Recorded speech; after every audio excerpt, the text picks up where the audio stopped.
ओम श्री गणेशाय नम। नमस्कार बंधुगण आपण मानकु आम यूट्यूब चैनल को बहुत बहुत स्वागत। फ्रेंड्स ए वीडियो रे मु आपण मानकु कहिबाकु जाउछि आपणक पई आगु आसुथबा ए सप्ताहटी आपणक पई किपरि साब्यस्त हेबो। ए सप्ताह रे आपणक जीवन रे कोन बड़ परिवर्तन आसीबो ता सहित ए सप्ताह रे जदि विशेष भाव रे कहिबा साप्ताहिक स्थिति आपणक पई कोन रहिबो, केउ जिनिस रे आपणको फायदा मिलिबो, केउ सब जिनिस रे आपणको सावधानियता अवलंबन करबाकू पड़िबो, आपणकर लव लाइफ किपरि रहिबो, क्यारियर स्थिति किपरि रहिबो, बिजनेस आउ व्यापार किपरि रहिबो, ता सहित स्वास्थ्यर किछि महत्वपूर्ण इन्फॉर्मेशन मध्ये आमे आपणको देबाकू जाउछु। आउ ए वीडियो शेष रे आमे आपणको किछि उपाय विषय मध्ये कहिबो जहा द्वारा आपण ए सप्ताह को आउरी अधिक शुभ और मंगलदायक साब्यस्त करि परिबे। आगो को वीडियो आरंभ करबा पूर्वरु आमर आपणको रिक्वेस्ट कि जदि आपण हमर ए चैनल रे नुआ आछंती तो चैनल को सब्सक्राइब करंतु, सांगरे नोटिफिकेशन बेल को मध्ये ऑन करंतु, जहा द्वारा समय समय रस्त आमर नुआ नुआ वीडियो रो नोटिफिकेशन आपणको पाखरे पहुंची जिवो। आसंतु जानिबा किपरि रहिबो आपणको पई विशेष रूप रे ए साप्ताहिक राशि फल। जदि विशेष रूप से सबुठारु प्रथमे आमे आलोचना करिबा कि कोन आपणक पई ए सप्ताह रे पॉजिटिव स्थिति रहिबाकू जाउछि। जदि विशेष भाव रे कहिबा ए सप्ताह रे अचानक धन लाभ प्राप्तिर आपणक पई अनेक ही जोग बनु अछि। आउ आपणकर सब प्रॉब्लम मध्ये दूर होई जिवो। आपण आपणकर कर्म उपरे आगो को बढ़िबा को ट्राई करिवे, निजर काम कार्य को भल दिग देबा पई ट्राई करिवे, जहा द्वारा समय अनुसार आपणको भल सफलता मध्ये प्राप्त होई जिवो। एहा सहित जदि कहिबा उन्नति संबंधित कोनोसी शुभ समाचार मिलिबार जोग मध्ये बनुछि। आध्यात्मिक क्षेत्र रिलेटेड कोनोसी अनुभवी व्यक्तिंक सानिध्य मध्ये आपणको प्राप्त हेबो। विद्यार्थी निजर लक्ष्य प्रति एकाग्र चित्त मध्ये रहिबे तथा तार परिणाम मध्ये सेमानकु उचित भाव रे प्राप्त होई जिवो। एहा सहित जेउ कार्य पूर्वरु अटकी रहिथिला अर्थात स्थगित थिला से सबु पूरा हेबार मध्ये विशेष रूप रे जोग बनुछि। आपण आपणकर योग्यता आ प्रतिकारात्मक रूप रे नै कि आगो को बढ़िबे, निजर प्रतिद्वंदी को ऊपर सफलता मध्ये आपणको मिलिबो आ विजय प्राप्त हेबे।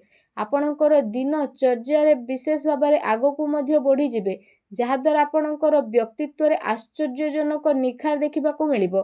संतानकर शिक्षा एवं क्यारियर आदि रिलेटेड कोनोसी बड़ निर्णय मध्ये आपण नै पारंती। विद्यार्थींकर पाठपढ़ा एवं क्यारियर संबंधित समस्यार समाधान होई जिवो, जहा द्वारा समस्ते खुशी अनुभव करिवे। आउ आपण मध्य निजर स्थिति को नै कि भल लाभ प्राप्ति हेबे। बड़ वृद्धंकर आशीर्वाद आउ कृपा मध्ये आपणको प्राप्त होई जिवो। स्वास्थ्य रे मध्ये विशेष रूप रे सुधार आसीबा कारणरू आपण आपणक भितरे गोटे नुआ ऊर्जा को अनुभव करिवे। आउ पूरा आत्मविश्वासर सहित निजर कार्य प्रति ध्यान देबा स्टार्ट करिवे। कौनसी शुभ समाचार मिलिबा कारणरू मनरे प्रफुल्लता मध्ये रहिबो। एहा सहित जदि कहिबा आपण माने व्यवहार कुशल मध्ये रहिबे, बुद्धिमता एवं होशियारीर सह सबु कार्य को मध्ये आपण करि नेबे, जहा द्वारा आपणको काफी खुशीर मध्ये अनुभव होई जिवो। ता सहित जदि विशेष भाव रे कहिबा कोन नेगेटिव आपणको पई रहिछि, जदि विशेष रूप रे कहिबा सामाजिक मान सम्मान प्राप्त हेबार संभावना जेहेतु कम रहिछि, तो कोनोसी ना कोनोसी कार्य को विस्तरता और गंभीरतार सह पूर्ण करंतु। एहा द्वारा सफलता आउ सम्मान आपणको प्राप्त हेबो। सबु बंधुंक रिलेट सह संबंध खराब हेबार स्थिति रहिछि। धन संचय करिबार विशेष रूप रे प्रयास मध्ये आपण ए समय रे करि पारंती, सावधान हुंतु। एहा सहित आर्थिक मामला रे सावधानता रखिबार आवश्यकता रहिछि। भाईंक द्वारा संपत्ति भाग बंटार मध्य स्थिति आपणक पई बनु अछि। आपसिक संबंध को बिगाड़ंतु नाही। युवा वर्ग निजर क्यारियर सहित कोनोसी प्रकारर समझौता करंतु नाही। एहा सहित आपण आपणकर क्रोध आ आक्रोश उपरे काबू रखिबार आवश्यकता रहिछि। केते थर तर्तरे अति उत्साह रे बना जाइथिबा खेल आपणकर बिगिड़ी पारे, जहा द्वारा पारिवारिक सुख शांति मध्य प्रभावित हेबो। निजर लक्ष्य प्रति दृष्टि रखिबा आपणक पई अति आवश्यकता रहिछि। एहा सहित अजणा आ अपरिचित लोकंक द्वारा व्यवहार रे लेनदेन रे सावधानता रखिबा। आपण कोनोसी साजिश बा षडयंत्रर शिकार मध्ये होई पारंती। सेथि पई बेहतरीन उपाय आपणक पई एहा रहइबो कि आपण भूल संगति ठारू दूरी कि ही रुहंतु। बड़ वृद्धंक स्वास्थ्य आपणको ध्यान रखिबार आवश्यकता मध्ये विशेष रूप रे रहिछि। ତା ସହିତ ବ୍ୟର୍ଥ କାର୍ଯ୍ୟରେ ଧନ ଖର୍ଚ୍ଚ ହେବାର ଯୋଗ ପ୍ରବଳତାର ସହିତ ଆପଣଙ୍କ ପାଇଁ ବନୁଛି। ଭୂମି ଏବଂ ବାହନକୁ ନେଇ କୌଣସି ବଡ଼ କାର୍ଯ୍ୟ ଆପଣଙ୍କୁ କରିବାକୁ ପଡ଼ିପାରେ। ସେଥିପାଇଁ ନିଜର ଆର୍ଥିକ ସ୍ଥିତିକୁ ଧ୍ୟାନରେ ରଖିକି ହିଁ ଆପଣ କିଣାକିଣି ରିଲେଟେଡ୍ ଯୋଜନା ବନାନ୍ତୁ। ଏହା ଆପଣଙ୍କ ପାଇଁ ବେହତରିନ ସାବ୍ୟସ୍ତ ହେବ। ଆସନ୍ତୁ ଜାଣିବା ଏ ସପ୍ତାହରେ ଆପଣଙ୍କର ଲଭ୍ ଲାଇଫ୍ ସ୍ଥିତି କିପରି ରହିବ। କି ଦାମ୍ପତ୍ୟ ଜୀବନକୁ ନେଇ ସ୍ଥିତି କାଫି ଭଲ ରହିବାକୁ ଯାଉଛି।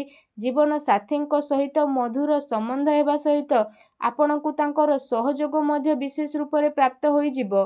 ଘର ପରିବାରର ସୁଖ ସୁବିଧା ପ୍ରତି ଆପଣଙ୍କର ପ୍ରାଥମିକତା ମଧ୍ୟ ବନିବ। ପତି ପତ୍ନୀଙ୍କ ଭିତରେ ସମ୍ବନ୍ଧ ମଧ୍ୟ ଭଲ ରହିବ। ସନ୍ତାନଙ୍କର କୌଣସି ଜିଦ୍ଦିପଣ ବା ନକାରାତ୍ମକ ରବୈୟା ଆପଣଙ୍କର ଚିନ୍ତାର କାରଣ ମଧ୍ୟ ବିଶେଷ ରୂପରେ ବନିପାରେ। ଆସନ୍ତୁ ଜାଣିବା ସପ୍ତାହରେ ବ୍ୟବସାୟ କ୍ୟାରିୟର ସ୍ଥିତି କିପରି ରହିବ। ତ ବିଶେଷ ଭାବରେ ବ୍ୟାପାରର ବିସ୍ତାର ସମ୍ବନ୍ଧିତ ନୂଆ ସମ୍ଭାବନା ଉପରେ ବିଚାର ହେବ। ନିଜର ପୁରା ଜୋସ୍ ମାର୍କେଟିଂରେ ତଥା ନିଜର ପ୍ରଡକ୍ଟସର ପ୍ରମୋସନରେ ଲାଗିବେ। ଚାକିରି କରୁଥିବା ବ୍ୟକ୍ତି ନିଜର କାର୍ଯ୍ୟରେ ସନ୍ତୁଷ୍ଟ ମଧ୍ୟ ରହିବେ। ଆଉ ସହକର୍ମୀଙ୍କର ସହଯୋଗପୂର୍ଣ୍ଣ ଆପଣଙ୍କୁ ପ୍ରାପ୍ତ ହେବ। ତା ସହିତ କାର୍ଯ୍ୟ ବିସ୍ତାରର ଯୋଜନା କାର୍ଯ୍ୟ ରୂପରେ ପ୍ରଣୀତ ମଧ୍ୟ ହେବ। କିନ୍ତୁ ସେ ଯୋଜନା ଉପରେ ପରୀକ୍ଷଣ ଅବଶ୍ୟ କରନ୍ତୁ। ଏହା ସହିତ ଚାକିରିରେ ହାଲକା ଫୁଲକା ପ୍ରୋବ୍ଲେମ ମଧ୍ୟ ଆସିପାରେ। କିନ୍ତୁ ଆପଣ ଆପଣଙ୍କର ବୁଦ୍ଧିମତ୍ତା ଆଉ ବିବେକର ସହିତ ସବୁ ପ୍ରୋବ୍ଲେମର ହଲ୍ ମଧ୍ୟ ବାହାର ଶାନ୍ତିପୂର୍ଣ୍ଣ ଭାବରେ କରି ମଧ୍ୟ ନେବେ। କୌଣସି ବଡ଼ ଅଧିକାରୀ ଅର୍ଥାତ୍ ରାଜନୀତି ବ୍ୟକ୍ତିଙ୍କ ସହିତ ଆପଣଙ୍କର ସାକ୍ଷାତ ହେବା କାରଣରୁ ଆପଣଙ୍କ କାମ ବହୁତ ଆସାନୀରେ ବନିଯିବ। କିନ୍ତୁ କେତେ ମାମଲାରେ ଆପଣଙ୍କର ସ୍ୱାଭିମାନ ଆପଣଙ୍କ ଉନ୍ନତିରେ ବାଧା ମଧ୍ୟ ବନିପାରେ। ସେଥିପାଇଁ ନିଜର ବ୍ୟବହାରକୁ ଟିକେ ସାବଧାନପୂର୍ବକ ରଖନ୍ତୁ। ଏହା ଧ୍ୟାନ ରଖିବା ଆପଣଙ୍କ ପାଇଁ ଆବଶ୍ୟକତା ରହିଛି। ଆପଣଙ୍କର କୌଣସି ମହତ୍ତ୍ୱପୂର୍ଣ୍ଣ ବ୍ୟବସାୟିକ ଗତିବିଧି ମଧ୍ୟ ଲିକ୍ ହୋଇପାରେ। କର୍ମଚାରୀଙ୍କର ଗତିବିଧି ଉପରେ ଆପଣ ନଜର ମଧ୍ୟ ରଖନ୍ତୁ। ତା ସହିତ ସ୍ଥିତି କାବୁରେ ମଧ୍ୟ ଆପଣଙ୍କର ଆସିଯିବ। ସେଥିପାଇଁ ଆପଣ ପୁରା ଜୋସ୍ର ସହିତ ନିଜର କାର୍ଯ୍ୟ ପ୍ରତି ଏକାଗ୍ରଚିତ୍ତ ରୁହନ୍ତୁ। ଆସନ୍ତୁ ଜାଣିବା ଆପଣଙ୍କ ସ୍ୱାସ୍ଥ୍ୟ କିପରି ରହିବ। ତ ଅତ୍ୟଧିକ ପରିଶ୍ରମ କାରଣରୁ ଥକାପଣ ଏବଂ କଷ୍ଟ ଭଳି କିଛି ଛୋଟମୋଟ ସମସ୍ୟା ଆସିବ। ତା ସହିତ ଅଧିକ ଗରିଷ୍ଠ ଓ ତେଲୁଆ ଖାଦ୍ୟ ଖାଇବା ଠାରୁ ଆପଣ ଦୂରେଇକି ରୁହନ୍ତୁ। ଅନ୍ୟଥା ପେଟ ରିଲେଟେଡ୍ କିଛି ଛୋଟମୋଟ ସମସ୍ୟା ଉତ୍ପନ୍ନ ହୋଇପାରେ। ସେଥିପାଇଁ ଆପଣ ସୁପାଚ୍ୟ ଭୋଜନ ଗ୍ରହଣ କରନ୍ତୁ। ନିଜ ସ୍ୱାସ୍ଥ୍ୟକୁ ଭଲ ରଖିବା ପାଇଁ ଆପଣ ପ୍ରତ୍ୟହ ଯୋଗ କରନ୍ତୁ, ବ୍ୟାୟାମ କରନ୍ତୁ, ସୁସ୍ଥ ରୁହନ୍ତୁ। ଆସନ୍ତୁ ଜାଣିବା ଏ ସପ୍ତାହରେ ଆପଣଙ୍କ ପାଇଁ କ'ଣ ବିଶେଷ ଉପାୟ ରହିଛି।